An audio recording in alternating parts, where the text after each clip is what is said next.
JK Yadav Films present.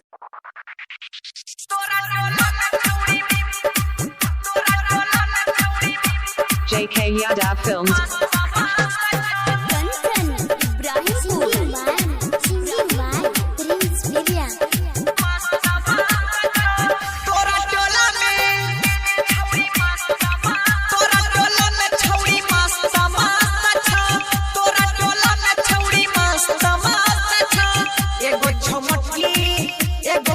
एगो छोगर की एगो सबर की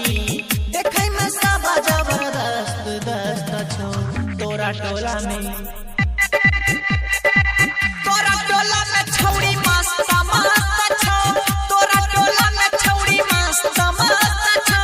तोरा टोला में माला मस्त मस्त छौ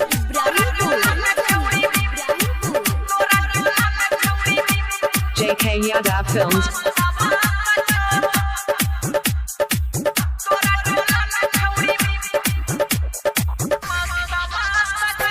छौड़ी दुपहरिया में हमारा बोलला को और हमी हटाई के रहनी सब कुछ देखेला को छौड़ी दुपहरिया में हमारा बोलला को और हमी हटाई के रहनी सब कुछ देखेला को हमर तू बात मानै बेसी नहीं है ना फानै कहे छौ तोहर क्रिया बेसी नहीं माइट खाने चुमा लेबै में सब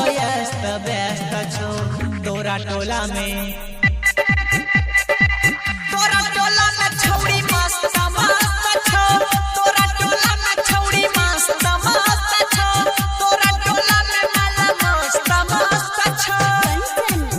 JK Yadav Films.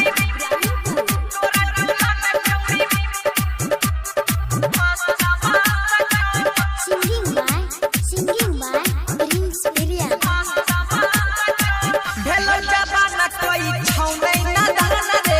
सभी के देह देह पया अपन निशान रे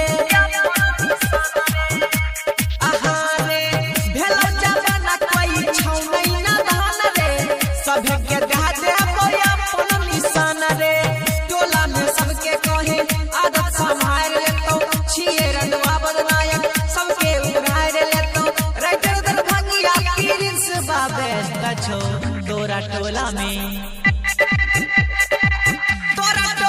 छौड़ी मस्त मस्त छौ तोरा टोला में छौड़ी मस्त मस्त छौ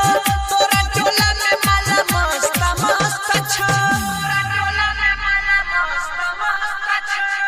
JK Yadav Films.